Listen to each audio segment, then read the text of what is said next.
नमस्कार दोस्तों, स्वागत है आपका हमारे छली छत्तीसगढ़ करंट अफेयर के वीकली रिवीजन में। आज हम 24 से 30 जुलाई के करंट अफेयर्स का रिवीजन करेंगे। और अगर आपने अभी तक हमारे इस चैनल को सब्सक्राइब नहीं किया है तो सब्सक्राइब करें हमारे इस यूट्यूब चैनल को। चलिए आगे बढ़ते हैं। पहला प्रश्न है, भारत सरकार के नीति आयोग द्वारा जारी डेल्टा रैंकिंग में राजनांदगांव जिले ने देश में कौन सा स्थान प्राप्त किया है? इसका सही उत्तर है ऑप्शन सी, तीसरा स्थान प्राप्त किया है। भारत सरकार के नीति आयोग द्वारा आकांक्षी जिला अंतर्गत कृषि एवं जल संसाधन क्षेत्र के लिए जारी डेल्टा रैंकिंग में राजनांदगांव जिले ने तीसरा स्थान मिला है। राजनांदगांव जिले को कृषि और जल संसाधन के क्षेत्र के अंतर्गत उत्कृष्ट कार्य के लिए देश में तीसरा स्थान प्राप्त हुआ है। नीति आयोग द्वारा इस उपलब्धि के लिए चैंपियन ऑफ द चेंज के तौर पर जिले की सराहना की गई है। उल्लेखनीय है कि मई 2023 में जारी डेल्टा रैंकिंग में देश के सबसे विकसित आकांक्षी जिलों में राजनांदगांव जिले ने तीसरा स्थान हासिल किया है। अगला प्रश्न है, छत्तीसगढ़ में राम पथ से राम वन का शुभारंभ किसने किया है? इसका सही उत्तर है ऑप्शन बी, श्री भूपेश बघेल जी ने किया है। मुख्यमंत्री श्री भूपेश बघेल ने रायपुर स्थित अपने निवास परिसर से निजी FM 94.3 रेडियो चैनल की पहल राम पथ से राम वन का शुभारंभ किया है। राम पथ से राम वन तक का शुभारंभ 25 जुलाई 2023 से किया गया है। इसमें शामिल 2 वाहनों को सुकमा जिले के रामाराम और कोरिया जिले के सीतामढ़ी हरचौखा के लिए हरी झंडी दिखाकर रवाना किया है। रामपथ से रामवन के माध्यम से भगवान राम की छत्तीसगढ़ यात्रा में शामिल प्रमुख स्थलों की मिट्टी एकत्रित कर इसे अंतिम पड़ाव माता कौशल्य धाम चंदखुरी में वृक्षारोपण किया जाएगा। साथ ही इस यात्रा के दौरान FM चैनल द्वारा भगवान श्री राम की छत्तीसगढ़ी यात्रा से जुड़ी कहानियों और मान्यताओं को भी आमजनों के साथ साझा किया जाएगा। अगला प्रश्न है, रामपथ से राम वन के पहले पड़ाव की शुरुआत कहां से होगी? इसका सही उत्तर है ऑप्शन ए, सीतामढ़ी हरचौका से होगी। रामपथ से राम वन तक के मुहिम के पहले पड़ाव की शुरुआत सीतामढ़ी हरचौका से होगी। इसकी पहल 94.3 माई FM और मुख्यमंत्री भूपेश बघेल, उप मुख्यमंत्री TS सिंहदेव और दूधाधारी मठ के संचालक व छत्तीसगढ़ गौ सेवा आयोग के अध्यक्ष राम सुंदर दास की मौजूदगी में यात्रा के लिए पहल की गई है। इसके माध्यम से देश का हर नागरिक भगवान राम के इतिहास को करीब से जान पाएगा। अगला प्रश्न है, छत्तीसगढ़ में सुघ्घर पढ़वैया योजना के अंतर्गत रायगढ़ जिले के कितने स्कूल प्लेटिनम एवं सिल्वर अवार्ड के लिए नामित हुए हैं? इसका सही उत्तर है ऑप्शन बी, 2। सुघ्घर पढ़वैया योजना के अंतर्गत रायगढ़ जिले के 2 स्कूल प्लेटिनम एवं सिल्वर अवार्ड के लिए नामित हुए हैं। रायगढ़ के प्राथमिक शाला भद्रापाली प्लेटिनम अवार्ड एवं प्राथमिक शाला परसा डीपा संकुल डोंगीतराई को सिल्वर अवार्ड नामित किया गया है। आगामी 15 अगस्त स्वतंत्रता दिवस के अवसर पर उक्त दोनों स्कूलों को राज्य स्तर पर सम्मानित किया जाएगा। अगला प्रश्न है, छत्तीसगढ़ राज्य के उत्कृष्ट विधायक सम्मान 2022 किसे प्रदान किया गया है? इसका सही उत्तर है ऑप्शन डी, ए और बी दोनों। रंजना दीपेंद्र साहू और संगीता सिन्हा, इन दोनों को उत्कृष्ट विधायक सम्मान 2022 प्रदान किया गया है।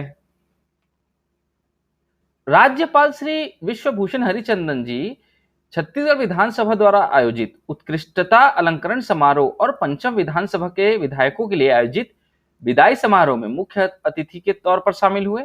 इस कार्यक्रम में सत्ता पक्ष की विधायक श्रीमती संगीता सिन्हा और विपक्ष की विधायक श्रीमती रंजना दीपेंद्र साहू को वर्ष 2022 का उत्कृष्ट विधायक सम्मान प्रदान किया गया है। और वहीं विधायक श्री धर्मजीत सिंह को पंचम विधानसभा के जागरूक विधायक सम्मान से नवाजा गया है। प्रिंट मीडिया के श्री राहुल जैन और इलेक्ट्रॉनिक मीडिया के श्री देवव्रत भगत और कैमरामैन रोहित श्रीवास्तव को उत्कृष्ट संसदीय पत्रकार का सम्मान दिया गया है। अगला प्रश्न है, फलों और सब्जियों के सुरक्षित भंडारण के लिए छत्तीसगढ़ के कितने जिलों में फूड पार्क स्थापित करने को मंजूरी मिली है? इसका सही उत्तर है ऑप्शन सी, 13 जिलों में। फलों और सब्जियों को सुरक्षित भंडारण के लिए छत्तीसगढ़ के 13 जिलों के 18 ब्लॉकों में फूड पार्क तैयार होंगे। इसके लिए 132 करोड़ रुपए की मंजूरी मिली है। ध्यान रखें दोस्तों, छत्तीसगढ़ के 56 ब्लॉकों में फूड पार्क खोलने के लिए जमीन अलॉट हो गई है, बट अभी वर्तमान में जो है 13 जिलों के 18 ब्लॉकों में फूड पार्क के लिए मंजूरी मिली है। अगला प्रश्न है, पहले छत्तीसगढ़ का बजट 60,000 करोड़ था, जो अब बढ़कर कितने हजार करोड़ रुपए हो गया है? इसका सही उत्तर है ऑप्शन सी, 120,000 करोड़ रुपए। उप मुख्यमंत्री श्री टी.एस. सिंहदेव तथा कवर्धा विधायक श्री मोहम्मद अकबर रणवीरपुर में आयोजित भरोसे का किसान सम्मेलन में शामिल हुए। यहाँ उप मुख्यमंत्री श्री टी.एस. सिंहदेव ने सम्मेलन को संबोधित करते हुए कहा है कि पहले छत्तीसगढ़ का बजट 60,000 करोड़ था, जो आज बढ़कर 120,000 करोड़ रुपए हो गया है। बजट का दुगुना होना मतलब जनता के लिए उतना कार्य करना है। अगला प्रश्न है, छत्तीसगढ़ ग्रामीण आजीविका शिखर सम्मेलन 2023 का आयोजन कहां किया गया है? इसका सही उत्तर है ऑप्शन बी, रायपुर में। राजधानी रायपुर में कृषि विभाग समर्थित ग्रॉड थॉर्टन भारत एलएलपी और सोसाइटी फॉर डेवलपमेंट अल्टरनेटिव्स द्वारा एचडीएफसी बैंक परिवर्तन कार्यक्रम के तहत छत्तीसगढ़ ग्रामीण आजीविका शिखर सम्मेलन 2023 का आयोजन किया गया। इस सम्मेलन का उद्देश्य ग्रामीण आजीविका को बढ़ावा देने में शामिल प्रमुख हितधारकों के बीच ज्ञान और अनुभव साझा करने के लिए मंच प्रदान करना है। एचडीएफसी बैंक सीआरआर का उद्देश्य 5 लाख से ज्यादा किसानों की आय बढ़ाना और 2 लाख से अधिक युवाओं, महिलाओं और किसानों के कौशल का विकास करना है। अगला प्रश्न है, श्रीलंका में आयोजित मिसेस इंडिया इंक सीजन 4 की प्रतियोगिता में मिसेस इंडिया चुनी गई चेतना जोशी तिवारी छत्तीसगढ़ के किस जिले से संबंधित है? इसका सही उत्तर है ऑप्शन बी, जांजगीर चांपा से। श्रीलंका की राजधानी कोलंबो में 13 से 19 जुलाई को मिसेस यूनिवर्स स्पर्धा में भारत से मिसेस इंडिया 2023 चुनी गई चेतना जोशी तिवारी ने ताज जीतकर छत्तीसगढ़ राज्य को गौरवान्वित किया है। चेतना जोशी तिवारी छत्तीसगढ़ के जांजगीर चांपा जिले की निवासी हैं। चेतना ने इस प्रतिस्पर्धा में देश भर से आए 75 प्रतिभागियों को पीछे छोड़ते हुए मिसेस इंडिया 2023 का खिताब अपने नाम कर लिया है। अगला प्रश्न है, चीन में आयोजित एशियन सॉफ्टबॉल प्रतियोगिता में भाग लेने वाली भारतीय महिला टीम में छत्तीसगढ़ से किसे शामिल कर लिया गया है? या इसी क्वेश्चन को आपको दूसरे तरीके से कैसे पूछेगा, एशियन गेम्स में शामिल होने वाली छत्तीसगढ़ की पहली महिला खिलाड़ी कौन है? इसका सही उत्तर है ऑप्शन है, गंगा सोना। चीन के हांगझोउ में सितंबर-अक्टूबर महीने में आयोजित एशियन सॉफ्टबॉल प्रतियोगिता में भाग लेने वाली भारतीय महिला टीम में छत्तीसगढ़ की गंगा सोना को शामिल कर लिया गया है। गंगा सोना ने 11 बार नेशनल चैंपियनशिप में छत्तीसगढ़ का प्रतिनिधित्व किया है तथा गुजरात में आयोजित नेशनल गेम्स में कांस्य पदक जीतने वाली टीम की सदस्य रही हैं। सॉफ्टबॉल में बतौर पिचर पोजीशन पर खेलने वाली खिलाड़ी हैं। गंगा सोना के साथ रायपुर की प्रीति वर्मा को भी रिजर्व खिलाड़ी के रूप में स्थान प्राप्त हुआ है। गंगा सोना एशियन गेम्स में शामिल होने वाली छत्तीसगढ़ की पहली महिला खिलाड़ी हैं और गंगा सोना का संबंधित खेल जो है वो सॉफ्टबॉल है। ध्यान रखिए दोस्तों, आजकल व्यापक में इस तरह के भी प्रश्न पूछे जा रहे हैं कि खिलाड़ियों का नाम आपको दे दिया जाएगा और पूछा जाएगा कि ये खिलाड़ी किस खेल से संबंधित है। तो आपको ध्यान रखना है कि गंगा सोना जो है ना सॉफ्टबॉल खेल से संबंधित है। अगला प्रश्न है, छत्तीसगढ़ से निम्न में से किसे जैविक कृषि के लिए नई दिल्ली में सम्मानित किया गया है? इसका सही उत्तर ऑप्शन है, वेदेश्वरी शर्मा को। कोंडागांव जिले की कामधेनु गौशाला बड़े कनेरा की संचालिका वेदेश्वरी शर्मा को उनके द्वारा जिले में जैविक खेती के लिए किए जा रहे निरंतर प्रयासों के लिए दिल्ली में जैविक खेती को बढ़ावा देने वाले दिल्ली की संस्था एनएनएस ने 23 जुलाई को सम्मानित किया है। वेदेश्वरी ने आदिवासी बहुल क्षेत्रों में बीते 15 वर्षों से कामधेनु गौशाला संचालन के साथ साथ जैविक खेती को बढ़ावा देने हेतु कृषकों को जैविक खेती से जोड़ने एवं रासायनिक खेती छुड़वाने हेतु इनके द्वारा किए गए अथक प्रयासों के लिए सम्मान दिया गया है। अगला प्रश्न है, छत्तीसगढ़ की रूना शर्मा अत्री को किस वर्ल्ड रिकॉर्ड से सम्मानित किया गया है? इसका सही उत्तर ऑप्शन है, golden book of world record से सम्मानित किया गया है। ऑल इंडिया प्रोफेशनल कांग्रेस की प्रदेश महिला सशक्तिकरण एवं उत्थान सलाहकार तथा रायपुर जिला उपाध्यक्ष रूना शर्मा को golden book of world record से सम्मानित किया गया है। महिलाओं में जागरूकता अभियान चलाने, स्वच्छता के लिए प्रेरित करने एवं स्वास्थ्य के प्रति जागरूकता करने के लिए प्रदान किया गया है। रूना शर्मा अर्ना फाउंडेशन के संस्थापिका भी हैं और रूना शर्मा अत्री कॉस्मेटोलॉजिस्ट क्षेत्र से संबंधित है। अगला प्रश्न है, छत्तीसगढ़ के किस जिले में देश का तीसरा सरकारी अंडरग्राउंड फूड इरेडिएटर प्लांट लगेगा? दोस्तों, आपको इस प्रश्न को दूसरे तरीके से भी पूछा जा सकता है कि छत्तीसगढ़ के किस जिले में देश का तीसरा प्लांट लगेगा जो हर तरह के फलों और सब्जियों को 6 से 8 माह तक सुरक्षित रखेगा? इसका सही उत्तर है ऑप्शन है, दुर्ग में। भाभा एटॉमिक सेंटर के प्रिजर्व तकनीक से दुर्ग के मर्रा में केंद्र सरकार द्वारा सरकारी अंडरग्राउंड फूड इरेडिएटर प्लांट लगने जा रहा है। इससे 15 सेकंड तक गामा किरणों के इस्तेमाल से सब्जियां, फल, अनाज, मसाले, दूध उत्पाद 6 से 8 महीने तक प्रिजर्व किए जा सकेंगे। भारत में अहमदाबाद और बेंगलुरु के बाद दुर्ग जिले का यह प्लांट देश का तीसरा प्लांट होगा। दुर्ग जिले से संबंधित अन्य करंट अफेयर्स के प्रमुख बिंदु है जिसके बारे में भी हम पढ़ लेते हैं। दुर्ग जिले का पहला डिजिटल लाइब्रेरी खुर्सीपार में बनाया जा रहा है। छत्तीसगढ़ के दुर्ग जिले में नवनिर्मित फॉरेस्ट लाइब्रेरी का उद्घाटन किया गया है। मनरेगा के अंतर्गत महिला श्रमिकों को रोजगार देने में दुर्ग जिला प्रथम स्थान पर है। छत्तीसगढ़ के दुर्ग जिले में रेडियो एफएम चैनल 91.2 का शुभारंभ होने जा रहा है। छत्तीसगढ़ में सबसे पहले किन शहरों में जियो 5G की सर्विस चालू हुआ था? तो दुर्ग, भिलाई, रायपुर में हुआ था। अगला प्रश्न है, बस्तर के सुप्रसिद्ध कांगेर घाटी राष्ट्रीय उद्यान की स्थापना दिवस कब तीरथगढ़ में मनाया गया? इसका सही उत्तर है ऑप्शन बी, 22 जुलाई को। बस्तर के सुप्रसिद्ध कांगेर घाटी राष्ट्रीय उद्यान का स्थापना दिवस 22 जुलाई को तीरथगढ़ में मनाया गया। इस राष्ट्रीय उद्यान की स्थापना 22 जुलाई 1982 में की गई थी। अगला प्रश्न है, एक उत्पाद एक जिला योजना के अंतर्गत छत्तीसगढ़ के किस जिले का चयन पपीते की खेती के लिए हुआ है? इसका सही उत्तर है ऑप्शन ए, रायपुर। रायपुर जिले में बड़े पैमाने पर पपीते की खेती को लेकर उद्यानिकी विभाग द्वारा किसानों को प्रोत्साहन एवं प्रशिक्षण दिए जाने की सिलसिला शुरू कर दिया गया है।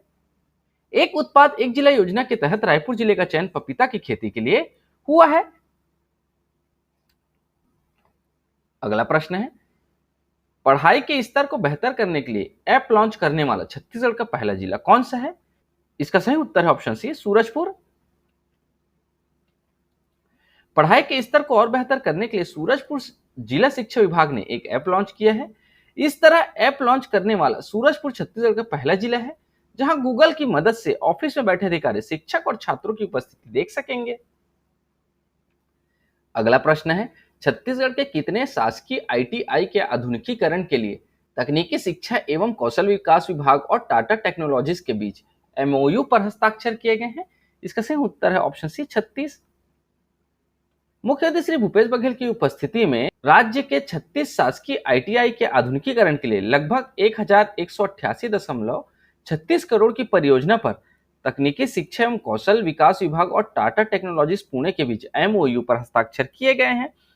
एमओयू के तहत टाटा टेक्नोलॉजीज पुणे द्वारा राज्य के 36 आईटीआई में युवाओं को 6 नए ट्रेंडों में तथा 23 शॉर्ट टर्म कोर्स प्रशिक्षण दिया जाएगा।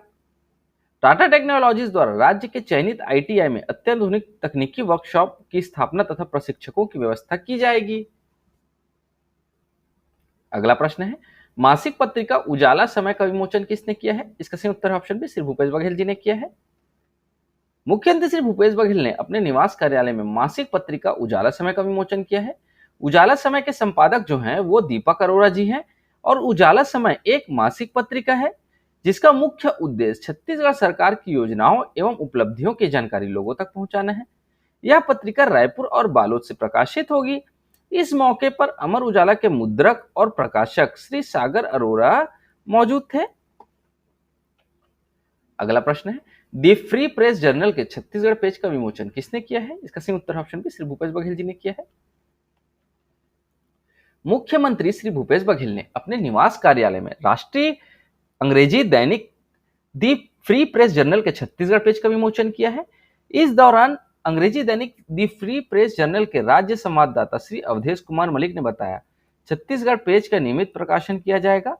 इस पेज के प्रकाशन का मुख्य उद्देश्य छत्तीसगढ़ में 4.5 वर्षों में हुए कार्य और प्रगति को पूरे विश्व के पटल पर लाना है। राष्ट्रीय अंग्रेजी दैनिक the free press journal Mumbai, Indore, Pune, Bhopal आदि जगहों से प्रकाशित होता है।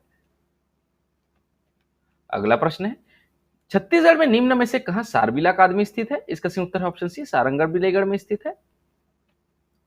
छत्तीसगढ़ के सारंगढ़ बिलाईगढ़ में सारबिला अकादमी स्थित है। सारबिला अकादमी जिला प्रशासन द्वारा संचालित प्रतियोगी परीक्षाओं के लिए मुफ्त कोचिंग अकादमी है जहां 10वीं से लेकर कॉलेज आदि उत्तीर्ण सभी युवा को सरकारी भर्ती के लिए होने वाली प्रतियोगी परीक्षाएं जैसे पीएससी, व्यापम, एसएससी, रेलवे आदि परीक्षाओं की तैयारी कर रहे हैं वो इन कक्षाओं का लाभ निःशुल्क ले सकते हैं। अगला प्रश्न है, एनटीपीसी के सहयोग से छत्तीसगढ़ के किस जिले में 2 सुपर क्रिटिकल पावर प्लांट लगाए जाएंगे? इसका सही उत्तर है ऑप्शन सी, कोरबा में। मुख्यमंत्री श्री भूपेश बघेल ने 29 जुलाई 2023 को कोरबा में छत्तीसगढ़ राज्य विद्युत उत्पादन कंपनी हसदेव ताप विद्युत गृह की नवीन सुपर क्रिटिकल ताप विद्युत परियोजना के 660 मेगावाट उत्पादन क्षमता वाले 2 विद्युत संयंत्र का शिलान्यास करेंगे। 660 मेगावाट के 2 super critical power plant Korba पश्चिम में लगाए जाएंगे। पावर जनरेशन कंपनी ने एनटीपीसी को सलाहकार नियुक्त किया है। इसकी घोषणा मुख्यमंत्री भूपेश बघेल ने अगस्त 2022 में की थी और इस प्लांट को वर्ष 2030-31 तक प्रारंभ करने का लक्ष्य रखा गया है। यह Chhattisgarh state power generation company का सबसे बड़ा और अत्याधुनिक संयंत्र होगा। राज्य स्थापना के बाद पहली बार इतनी क्षमता का विद्युत संयंत्र स्थापित किया जाएगा। अगला प्रश्न है, हाल ही में चर्चित मां Danteshwari herbal farms and research centre Chhattisgarh में कहां स्थित है? इसका सही उत्तर ऑप्शन सी, कोंडागांव में। मां Danteshwari herbal farms and research centre द्वारा विकसित काली मिर्च को उत्पादन की मात्रा, गुणवत्ता तथा सभी मापदंडों पर देश की सर्वश्रेष्ठ काली मिर्च के रूप में भारत सरकार के शीर्ष मसाला अनुसंधान संस्थान में दर्ज किया गया है। केरल व देश के अन्य भागों में काली मिर्च के एक पेड़ से अधिकतम 5 किलो, जबकि कोंडागांव में मां दंतेश्वरी काली मिर्च में औसतम 8 से 10 किलो उत्पादन रहा है। बस्तर की काली मिर्च 3 गुना उत्पादन दे रही है। स्पाइस इंडिया पत्रिका में black gold culture of Bastar region लेख में भारतीय मसाला अनुसंधान वैज्ञानिकों ने बस्तर की काली मिर्च को देश की सबसे अधिक उत्पादन देने वाली काली मिर्च की प्रजाति में से एक बताया है। काली मिर्च को ब्लैक गोल्ड भी कहते हैं। मां Danteshwari herbal farms and research centre Kondagaon में है, जिसके संस्थापक डॉक्टर राजाराम त्रिपाठी हैं। अगला प्रश्न है, मुख्यमंत्री श्री भूपेश बघेल स्वर्गीय बिसाहू दास महंत स्मृति चिकित्सा महाविद्यालय का लोकार्पण निम्न में से कहां करेंगे? इसका सही उत्तर ऑप्शन बी, कोरबा में। मुख्यमंत्री श्री भूपेश बघेल 29 जुलाई 2023 को कोरबा में स्वर्गीय बिसाहू दास महंत स्मृति चिकित्सा महाविद्यालय का लोकार्पण करेंगे, जिसकी लागत 325 करोड़ की है। अगला प्रश्न है, निम्नलिखित में से किस जिले के कृषि वैज्ञानिकों ने बस्तर धान वन किस्म के बीज को विकसित किया है? इसका सही उत्तर है ऑप्शन सी, बस्तर। बस्तर जिले के कृषि वैज्ञानिकों ने धान की बस्तर धान एक नामक किस्म की बीज तैयार की है। बस्तर जिले के 4 वैज्ञानिकों ने करीब 6 साल के शोध के बाद बस्तर एक धान की नई किस्म को विकसित की थी।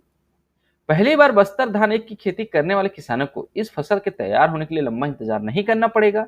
यह फसल 110 दिनों में पूर्ण रूप से तैयार हो जाएगी। अगला प्रश्न है, गुणवत्तापूर्ण स्वास्थ्य सेवाओं के लिए किस जिला चिकित्सालय को एनक्यूएएस लक्ष्य और मुस्कान कार्यक्रम के तहत सर्टिफिकेशन प्रदान किया गया है? इसका सही उत्तर ऑप्शन है, जांजगीर जिला चिकित्सालय को। केंद्रीय स्वास्थ्य एवं परिवार कल्याण मंत्रालय ने जांजगीर जिला चिकित्सालय को उत्कृष्ट स्वास्थ्य सेवाओं के लिए राष्ट्रीय गुणवत्ता आश्वासन मानक एनक्यूएएस प्रमाण पत्र प्रदान किया है। अस्पताल को बेहतर प्रसूति सुविधाओं और बाल चिकित्सा सेवाओं के लिए भी क्रमशः लक्ष्य और मुस्कान कार्यक्रम के तहत गुणवत्ता प्रमाण पत्र से नवाजा गया है। अगला प्रश्न है, एक दिन में आयुष्मान कार्ड पंजीयन के मामले में एक बार फिर से किस जिले ने पहला स्थान हासिल किया है? इसका सही उत्तर है ऑप्शन बी, गरियाबंद ने। छत्तीसगढ़ में गरियाबंद जिला एक दिन में आयुष्मान कार्ड पंजीयन के मामले में एक बार फिर से पहला स्थान प्राप्त किया है। ज्ञात हो कि 7 जुलाई को आयोजित विशेष ग्राम सभा के माध्यम से आयुष्मान कार्ड पंजीयन एवं राशन कार्ड ई-केवाईसी के कार्य किया गया था, जिसमें भी गरियाबंद जिला पूरे छत्तीसगढ़ में प्रथम स्थान पर रहा था। अगला प्रश्न है, एनसीआरबी के रिपोर्ट के अनुसार महिलाओं के अपराधों के मामले में छत्तीसगढ़ कौन से स्थान पर है? इसका सही उत्तर ऑप्शन सी, 12वें स्थान पर है। छत्तीसगढ़ में महिलाओं के प्रति होने वाले अपराधों में गिरावट दर्ज की गई है। इस रिपोर्ट के अनुसार छत्तीसगढ़ 12वें स्थान पर पहुंच गया है। दुष्कर्म के प्रयासों के मामलों में वर्ष 2015 से 18 तक छत्तीसगढ़ 14वें स्थान पर था और वर्ष 2019 से 21 तक में 16वें स्थान पर था और अभी वर्तमान में छत्तीसगढ़ 12वें स्थान पर पहुंच गया है। अगला प्रश्न है, छत्तीसगढ़ के सबसे अमीर विधायक कौन है? इसका सही उत्तर option B, Shri T S. Singhdeo ji है। एसोसिएशन ऑफ डेमोक्रेटिक रिफॉर्म और नेशनल इलेक्शन वॉच ने वर्ष 2023 में देश भर के विधायकों को लेकर एक रिपोर्ट जारी की है। इस रिपोर्ट के अनुसार छत्तीसगढ़ में सबसे अमीर विधायक सरगुजा के श्री टी.एस. सिंहदेव है, जो वर्तमान में छत्तीसगढ़ के उप मुख्यमंत्री हैं। और इस रिपोर्ट के अनुसार पूरे भारत में सर्वाधिक अमीर विधायक की लिस्ट में पहले नंबर पर कर्नाटक के कांग्रेस विधायक डी.के. शिव कुमार है, जिनकी प्रॉपर्टी 1413 करोड़ रुपए की है। छत्तीसगढ़ के सबसे कम संपत्ति वाले विधायक राम कुमार यादव हैं और देश के सबसे कम संपत्ति वाले विधायकों में वह 7वें स्थान पर है। और टी.एस. सिंहदेव जो है ना, वो सबसे अधिक संपत्ति वाले विधायकों में पूरे देश में 9वें स्थान पर है। अगला प्रश्न है, हाल ही में चर्चित बिंता घाटी में निम्न में से कौन सी नदी बहती है? इसका सही उत्तर ऑप्शन बी, इंद्रावती नदी बहती है।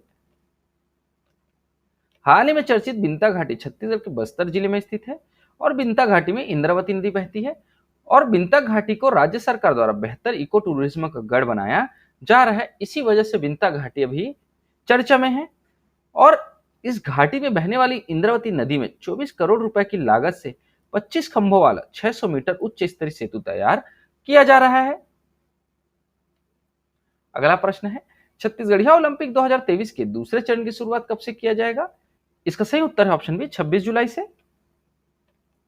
हरेली तिहार के दिन शुरू हुए छत्तीसगढ़िया ओलंपिक के दूसरे चरण जोन स्तर की शुरुआत 26 जुलाई से हो रही है। इसमें 8 राज्य मैदान क्लब को मिलाकर एक जोन बनाया गया है। जोन स्तर की प्रतियोगिता का समापन 31 जुलाई को होगा। अगला प्रश्न है, छत्तीसगढ़ में जल जीवन मिशन के अंतर्गत कौन सा जिला घरेलू नल कनेक्शन देने में अग्रणी है? इसका सही उत्तर ऑप्शन है, जांजगीर चांपा। छत्तीसगढ़ में जल जीवन मिशन के अंतर्गत घरों में शुद्ध जल पेय आपूर्ति के लिए चलाए जा रहे अभियान के अंतर्गत 50,11,458 परिवारों को घरेलू नल कनेक्शन दिया जाना है, जिसके तहत वर्तमान में 26,91,422 घरेलू नल कनेक्शन दिए गए हैं, जिसमें छत्तीसगढ़ का जांजगीर चांपा घरेलू नल कनेक्शन देने में अग्रणी है। इसी तरह राजनांदगांव जिला दूसरे नंबर पर तथा रायगढ़ जिला तीसरे नंबर पर है। जल जीवन मिशन के अंतर्गत राज्य में प्रति व्यक्ति प्रतिदिन 55 लीटर के मान से शुद्ध पेयजल उपलब्ध कराया जा रहा है। आज की रिवीजन वीडियो में इतना ही दोस्तों। आशा करता हूं आपको वीडियो पसंद आई होगी। अगर आपको यह वीडियो पसंद आती है तो लाइक करें, शेयर करें और हमारे इस चैनल को सब्सक्राइब करें। इस वीडियो को देखने के लिए आपका बहुत बहुत शुक्रिया। Thank you very much.